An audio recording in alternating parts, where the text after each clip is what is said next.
Hello, हाय, राधे राधे, जय Shri Krishna, all of student. मैं student father आप सभी का आपके अपने YouTube channel Lohagarh present class में हार्दिक स्वागत करता हूँ। मेरे प्यारे विद्यार्थियों, हमारी प्राचीन भारतीय इतिहास के अंतर्गत जो क्लासेस चल रही हैं हिस्ट्री की, उसमें दक्षिण भारत के इतिहास के अन्य वंशों को इसमें कवर कर लिया जाएगा। इससे पहले हमने अलग अलग वंशों को कवर किया था।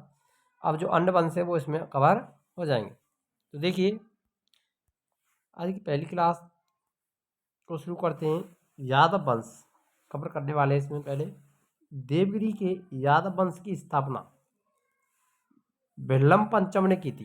ये देवगिरी का जो यादव वंश है उसके संस्थापक की बात करें, स्थापना करने वाले कौन थे? बिरलम पंचम थे। इसकी राजधानी देवगिरी, राजधानी क्या थी? देवगिरी थी। इस वंश का सबसे प्रतापी राजा सिंहड़ 1210 से 1246 ईस्वी हुआ। इस वंश के अंतिम शासक की बात करें, स्वतंत्र शासक रामचंद्र थे, जिसने अलाउद्दीन खिलजी के सेनापति मलिक काफूर के सामने आत्मसमर्पण किया था। अब आता है होयसल वंश। द्वार समुद्र के होयसल वंश की स्थापना विष्णुवर्धन ने की थी। किसने की थी? विष्णुवर्धन के द्वारा की गई थी। होयसल वंश यादव वंश की एक शाखा थी। बेलूर चेन्ना केशव मंदिर का निर्माण विष्णुवर्धन ने 1177 ईस्वी में किया था। होयसल वंश का अंतिम शासक बीरबल्लाल तृतीय था, जिसे मलिक काफूर ने हराया था। होयसल वंश की राजधानी की बात करें तो द्वार समुद्र, आधुनिक हेलीवेड, इसकी राजधानी थी होयसल वंश की राजधानी। अब देखिए कदम वंश के संस्थापक की बात करें तो मयूर शर्मन।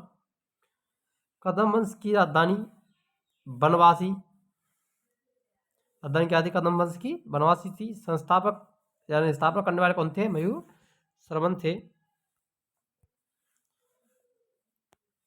तो आता गंगवंश। गंगवंश के संस्थापक वज्रहस्त पंचम थे। अभिलेखों के अनुसार गंगवंश के प्रथम शासक कोंकणी वर्मा थे। गंगों की प्रारंभिक राजधानी की बात करें तो कोलर थी, जो बाद में तल्लाड़ हो गई। दत्तक सूत्र पर टीका लिखने वाला गंग शासक माधव प्रथम था। काकतीय वंश। काकतीय वंश के संस्थापक बीटा प्रथम थे, जिसने नलगोंडा हैदराबाद में एक छोटे से राज्य का गठन किया, जिसकी राजधानी अम्मकोंड थी। राजधानी क्या थी? काकतीय वंश की राजधानी अम्मकोंड। इस वंश का सबसे शक्तिशाली शासक गणपति था। रुद्रमा देवी गणपति की बेटी थी।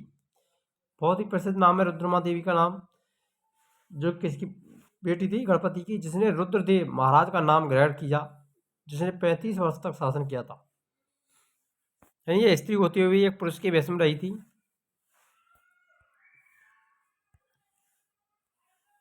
गणपति ने अपनी राजधानी वारंगल स्थानांतरित कर ली थी। अंतिम राजा की बात करें तो प्रताप रुद्र 1295 से 1323 ईस्वी थे। चोल काल में भूमि के प्रकार देखिए, चोल वंश था, उसमें उसका समय भूमि के कितने प्रकार में बटी हुई थी? बेलन बगाई, गैर ब्राह्मणी किसान स्वामी की भूमि, ब्रह्मदेव, ब्राह्मणों को प्रारंभ दी गई भूमि को ब्रह्मदेव कहा जाता था। साला भोग, किसी विद्यालय के रखरखाव की भूमि को साला भोग कहा जाता था। देवदान तिरुमठ कनी मंदिर को उपहार में दी गई भूमि थी। मंदिर को उपहार में दी गई भूमि को कहा जाता था देवदान। पल्ली चंदम जैन संस्थान को दान दी गई भूमि।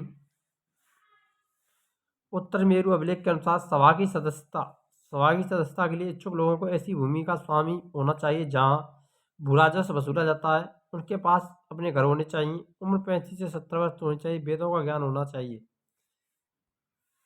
उन्होंने प्रशासनिक मामलों की अच्छी जानकारी होनी चाहिए और ईमानदार होना चाहिए। यदि कोई पिछले 3 सालों तक किसी समिति का सदस्य रहा हो तो वह किसी समिति का सदस्य नहीं बन सकता। जिसने अपने और अपने संबंधियों खाते जमा न कराए हों वह चुनाव नहीं लड़ सकता है।